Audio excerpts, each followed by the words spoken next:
시청자 여러분 안녕하세요. 아태민 경제TV입니다. 12월 10일 화요일 시장 전망해 보도록 하겠습니다. 네이버 카페에서 아태민 남다른 투자의 길 들어오시면요. 제 지왕 데일리 부분에서 제 데일리를 보실 수가 있습니다. 그리고 여러분께 필요한 정보들 텔레그램에서 이렇게 아태민 경제TV 텔레그램 들어오시면요. 필요한 정보들을 계속 이렇게 알려드리고 있으니까 참고하시면 투자에 큰 도움이 되실 겁니다. 텔레그램에서 검색하셔야 됩니다. 더보기란에 주소창 남겨놓도록 하겠습니다.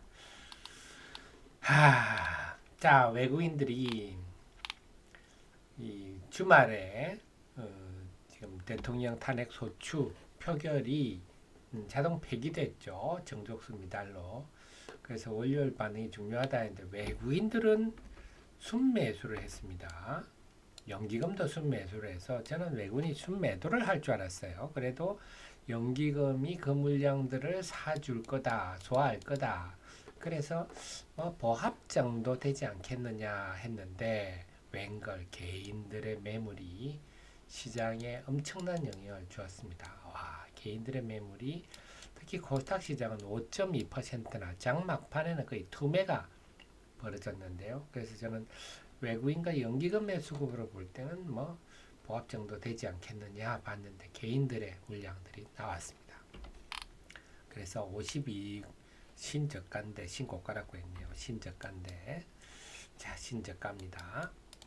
가가 1000개 이상 발생했다. 특히 코스닥에 많았는데요.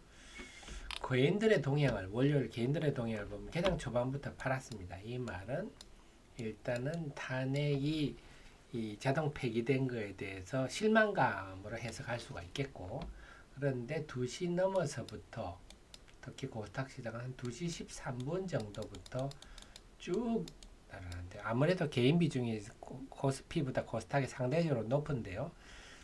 이게 나온 걸로 봐 2시 한 13분 2시 이후에 나오면 우리가 항상 알다시피 이때는 담보 부족 매물입니다. 그래서 한번 횡연아 하고 지켜보다가 2시 넘어가면서 아유 안 되겠구나 해서 내가 화요일 아침에 한가 반대 매매 맞을 수가 없으니까 팔자 해서 매물이 쭉 나왔다. 결국은 탄핵에 대한 실망 매물, 심리적 매물과 담보 부족 매물이 겹쳤다. 이렇게 볼 수가 있겠습니다. 자, 그러면 담보 부족하면 우리가 신용을 떠올리지 않을 수 없는데 코스피하고 코스닥하고는 좀 달라요. 코스피 같은 경우는 코로나 팬데믹 이후에 저점이 보시겠지만 8조 한 5, 6천억대 정도까지 주 저점이었는데 지금 아직도 9조대 중반입니다. 9조 한 3천억 정도 되겠네요. 그래서 최근에 물론 많이 줄었어요. 많이 줄긴 했지만 아직 코로나 팬데믹의 저점보다는 높다. 그러니까 좀 더 시장에 나올 물량들이 있겠다 볼 수가 있겠고요. 그런데 보면 11월 14일부터 신용장고가 급감한 11월 들어서는 그렇습니다. 그러니까 11월 11일부터 주가가 지수가 급락하니까 사할 수도 아닙니까? 그러다 보니까 11월 14일 정도부터 나타났는데 12월 14일부터 11월 14일부터 12월 6일까지 신용장고가 코스피는 한 1조 가까이, 코스닥은 한 6천억대 정도 줄어들어서 코스피는 지금 9조 3천억 정도 되네요. 신용장고가. 코스닥은 한 6조 6천억째 정도 되는데 그 코스피는 아직도 코로나 팬데믹의 저점보다는 높다 말씀드렸는데 코스닥은요. 코로나 팬데믹이 최저치를 연일 경신하고 있습니다. 보면 지금 보면은 여기니까요. 코로나 팬데믹 때 여기가 한 7조 5천억 정도 됐었는데요. 지금 6조대 훨씬 7조 밑으로 훨씬 떨어졌죠. 6조 6천억대까지 떨어졌다. 그래서 지금 코스닥 시장은요. 이게 이제 신용장고 물론 코로나 전보다는 높지 않습니까 하는데 코로나 전에는 신용장고 예탁금이 한 20조 안팎이었거든요. 지금은 한 4, 50조 되니까 그때랑은 좀 신용장고가 예탁금 대비로 본다면 매우 상대적으로 적다 이렇게 볼 수가 있겠습니다. 그야말로 마른 수건을 짜내는 매물이 나오고 있다. 그런데 지금 이제 볼게 12월 4일, 12월 3일만 해도 참 분위기 좋았었는데요. 대통령이 뜻밖의 12월 3일 밤에 비상계엄 발표를 함으로써 12월 4일부터 남벼락을 우리가 맞고 있는데요. 12월 4일부터 하락 종목이 급증을 하고 있습니다. 그런데 우리가 지금 개인들의 동향을 보면 12월 5일에는 12월 5일에는 그런 흐름이 12월 6일입니다. 12월 6일 지난주 금요일까지는 오장에 강했지 않습니까? 그걸로 볼 때는 아직 담보 부정 매물이 없었다 볼 수 있는데 오늘 쭉 코스닥 지수가 무너졌잖아요. 그걸로 볼 때는 개인들의 담보 부정 매물이 좀 집중적으로 쏟아졌구나. 물론 지난주 금요일도 없었다고 말할 수는 없지만 지수의 영향으로 볼 때는 오늘부터 본격화된다. 이렇게 봐야 되겠습니다. 그러니까 이미 신용 잔고는 양시장 모두 줄어들고 있어요. 12월 4일부터 또 줄어들고 있고 코스닥은 12월 3일부터 줄어들고 있는데 지금 오늘 12월 9일 날 5.2%가 하락했으니까 이게 나타나는 12월 11일에는 엄청 감소한 걸로 나타날 겁니다. 신용 잔고가. 그래서 지금 그 영향이 이제부터 좀 본격화되고 있다. 근데 지금 나온 물량들은 12월 9일 날 프로그레스 담보 부정 매물이 나온 12월 5일에 하락분 요것들이 오늘 영향을 준 걸다 이렇게 봐야 되겠죠. 아니면 물론 12월 6일도 마찬가지예요. 12월 6일까지 하락하니까 핸드폰으로 담보가 부족합니다.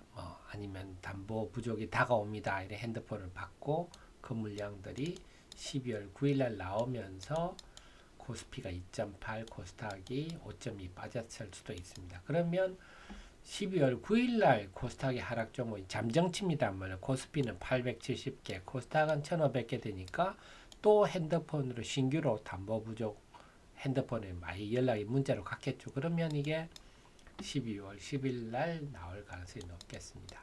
화요일 날. 그래서 이 개인들의 담보 부족 물량을 어떻게 소화할 것인가. 이게 화요일에 가장 큰 관건이고 코스닥 시작 같은 경우는 작년 9월 10월 장이 엄청 안 좋았거든요. 아주 안 좋았는데도 하락 종목이 1000개가 넘는 날이 4일이 가장 많았어요. 지금까지 보면 코스닥 시장에서 제가 2020년 이후 코로나 팬데믹 이후를 살펴봤습니다만 그 전까지는 아직 못 살펴봤는데요. 장이 아무리 나빠도 하락 종목 1000개를 넘는 날이 4일 이상 이어진 날이 없는데 과연 화요일 날 그것이 이어질 것인가 하는 건데요. 과연 어떨지 봐야 되겠습니다. 그래서 내일 화요일에 가장 큰 부담은 월요일 발생한 신규 담보 부족 매물이 화요일 날 또 쏟아질 건데 이걸 과연 어떻게 시장에 소화를 할 것인가. 결국 아침부터 나올 거니까 우리가 기대한다면 전약 후강 정도를 기대해 볼 수 있는데요. 과연 뭐가 있을까요?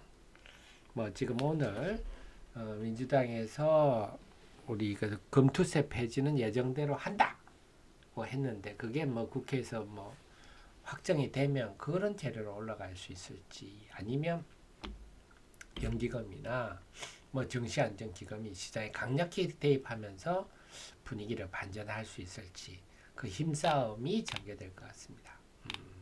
만약에 특별한 얘기가 없으면 월요일 같은 흐름이 오후장 후반에 반복될 수도 있는데 근데 경험적으로 보면요 이렇게 장 후반에 투매가 나오고 나면 그 다음날 내일이 되겠죠. 화요일부터 그 다음날부터는 그냥 초반부터 담보 압력 매물들이 담보 부족 압력 매물들이 나오더라고요. 그래서 화요일 날에 제일 중요한 건 전약 후강 흐름이 되느냐 안 되느냐. 근데 자 여기서 이제 경험 얘기를 해야 되겠습니다. 제가 37년째 주식시장을 봤는데 IMF도 보고 서브프라임도 보고 9.11 사태도 보고 북한의 핵실험, 연평도 포격 별일을 다 겪었는데 이런 국면에서 투매는 대부분 결과가 좋지 않더라. 그래서 이럴 때 따라서 투매해봐야 나만 손해보더라. 이게 경험입니다. 뭐 여러분들 다들 느끼시겠지만. 그래 지금 그 언론 기사를 보면 점점 언론 기사들 굉장히 자극적이지 않습니까? 제목도 자극적으로 나 좀 봐주세요 이런 건데요. 우리가 경험적으로 기사에는 지금 우리나라 망할 것처럼 나옵니다. 항상 우리가 느끼듯 기사들이 일방적인 얘기가 나오면요. 그때가 뭐 변곡점이다 이렇게 보셔야 되겠어요. 막 아파트 값 엄청 오른다 막 아파트 값이 나오면 그때 잡으면 상뜨고 네, 뭐가 안 좋다 할 때가 사실은 바닥이고 주식시장도 그렇지 않습니까? 지금 돌이켜보면 막 엄청 좋은 얘기 나올 때가 다 상투였어요. 그렇게 본다면 이들이 입방아를 찍어드릴 때가 항상 네, 변곡점이었다. 그리고 오늘 중요한 건 어쨌거나 외국인들이 양시장에 순매수를 했다 하는 겁니다. 오늘 만약에 개인들이 안 팔고 외국인들이 대규모 팔아서 지수가 큰 폭 하락했다. 월요일날. 그랬다면 아주 시장이 참 알맹이가 있는 하락이었는데 사실은 지금 개인들의 담보의 심리적 매물이나 담보 부족에 대한 매물 때문에 하락했다. 이런 것들은요. 언제든지 또 급한 매물만 소화되면 금방 반전은 일어날 수 있다 하는 점이어서요. 그래서 너무 비관적으로 보지 마시고 지금의 상황은 언제든지 반전될 수도 있다. 이걸 염두에 두시고 지금 차분히 관망하는 게 내가 보유한 종목들 우리 하 대표가 쓴 리포트도 한번 읽어보시고 유튜브도 한번 보시고 하면서 차분히 내가 보유한 종목을 내용이 어떤가를 곰곰이 보시면 또 전략이 섭니다. 물타기 할 수도 있고 아니면 뭐 견뎌볼 수도 있고 여러 가지 방안이 있으니까 그래서 늘 강조드리지만 주식시장에서 이런 변동성은 기회다. 항상 최선의 길이 있습니다. 지금 제일 피해야 될 거는 망연자실해서 하고 있는 거는 제일 하지 말아야 된다. 변동성은 내가 손실을 빨리 회복할 수 있는 기회이기도 하다.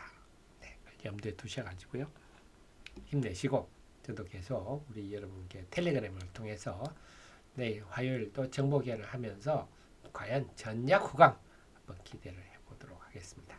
그러면 저는 또 수요일 정시전망을 찾아뵙겠고요. 텔레그램을 통해서 화요일에는 여러분과 소통하도록 하겠습니다. 늘 최신의 정보를 함께 주시기 바랍니다. 고맙습니다.